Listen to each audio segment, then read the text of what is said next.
ইব্রাহিম আলাইহিস সালাম একবার আজরাইলকে বলছিল, মালাকুল মউত আজরাইল, নাফরমানের জান কবজ করবার সময় তুমি যেই চেহারাটা হয় তোমার, ওটা আমার একটু দেখাও। মালাকুল মউত আজরাইল বলছিল, হে আল্লাহর নবী, কসম আপনি এটা দেখতে চাইেন না, আপনি সহ্য করতে পারতেন। ইব্রাহিম আলাইহিস সালাম বললেন, না মা আজরাইল, আমি এটা দেখুম, তুমি আমারে দেখাও একটা নজর।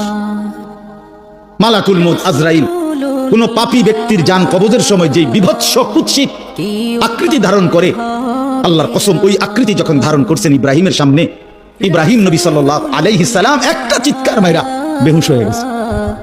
লম্বা সময় পরে যখন হুঁশ আসছে, আমি নিজে পড়ছি কিতাবে, আরবি কিতাবে, ইব্রাহিম আলাইহিস সালাম আল্লাহকে বলছে, আল্লাহ আপনার জাতের কসম মাওলা, কোন নাফরমান পাপী তার কবরের আযাব, আখিরাতের আযাব, জাহান্নামের আযাব কিছুই লাগবে না, শুধু মালাকুল মউত আজরাইলের এই বিভৎস দৃশ্য যদি সে একবার দেখে, তো তার 60 বছরের নাফরমানির শাস্তির জন্য এটাই যথেষ্ট।